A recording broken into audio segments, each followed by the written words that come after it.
Here's a good sign that the spring is very conducive to producing mushrooms inside my outbuilding here. You see I got diseases growing everywhere out of the gravel of all places. See, actually, they're all over the floor.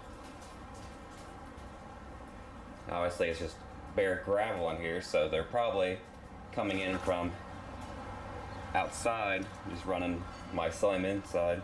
And of course I leave this outbuilding all sealed up with no light, and they grew that big, so pretty interesting. Hey everyone, out here with an update. You see everything's nice and wet. It's been still relatively cool. We've had a couple days where it's been up in the 70s. It's just been raining really often this spring. It's been an excellent spring. But because of that, I do believe that the constant rain has cooled things off quite a bit. I went out mushroom hiking last week, some spots in the woods where I go hike around a bike trail, and nothing was up then.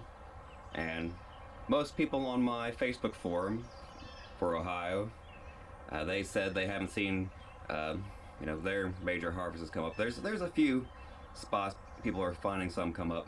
I think it probably has to do too with morels that have the symbiotic relationships with the tree roots, and the trees help them pop up a bit early because probably the temperature around the roots is a bit higher.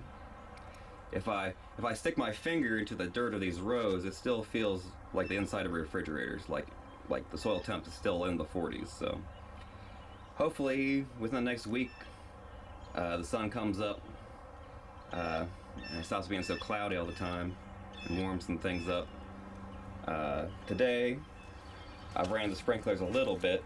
They're actually going to come on again here in about an hour and a half. I think I actually might just turn them off because you can see it's already a bit wet out here. Or at least what I'll do is I'll cut it down to just about 2 or 3 minutes of sprinkling. Mainly what I've been doing, unless it's been raining, I'll just cut the time down on the sprinkling if it's very wet down here.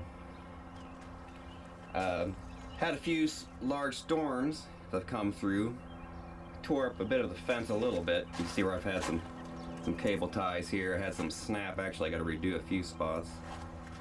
Over here, you see where the wind actually snapped the metal links in the fence.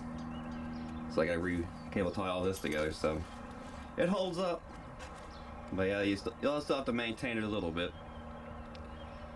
Check out MorelKing's video that he put up about a week ago.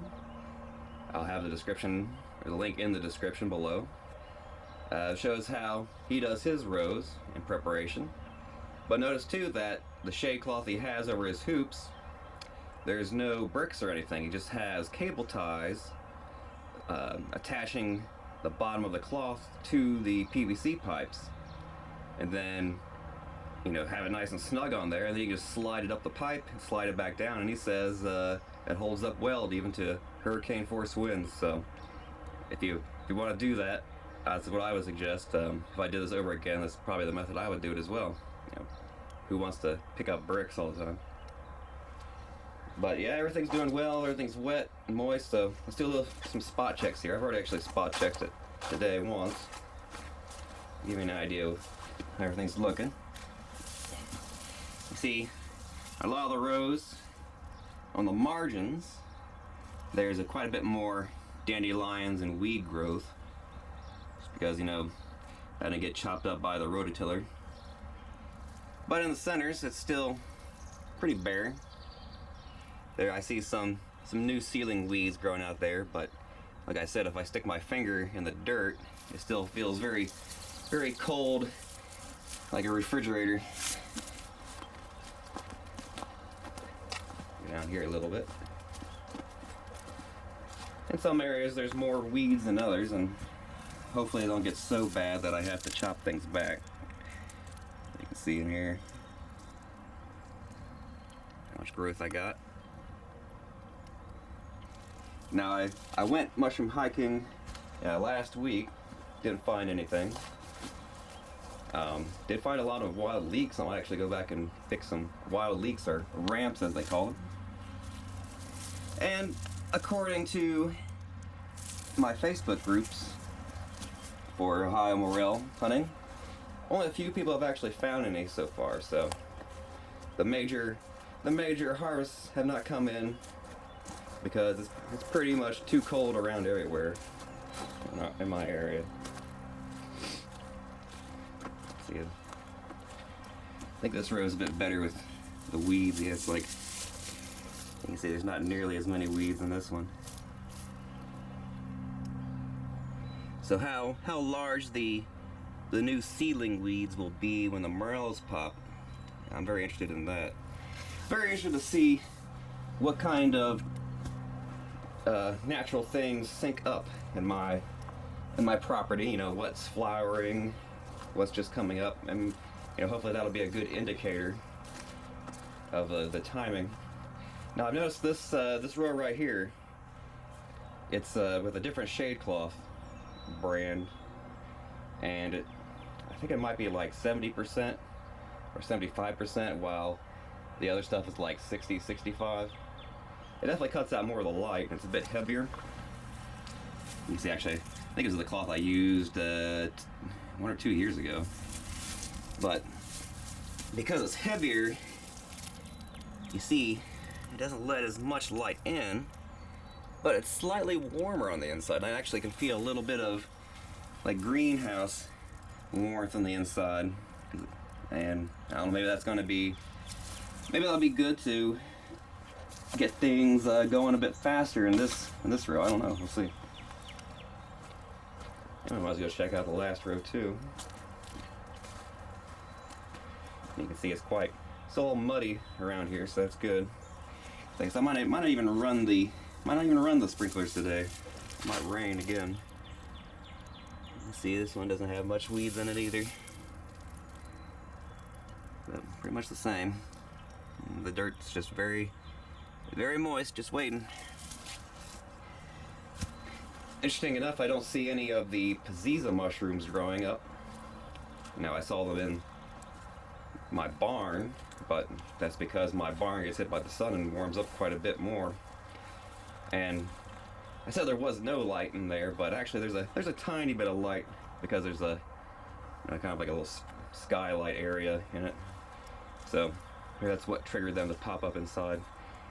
I've let the doors of my barn open up and dry the inside out since then. That's not good to have mushrooms growing up in there. You see too, it's like, notice how I have to like shake off all the junk. It's like, you know, all these sycamore seeds, sycamore ball seeds. And unfortunately enough, they're not very muddy on the edges this year because I had enough grass growing up inside. It's kind of kept the mud down a bit.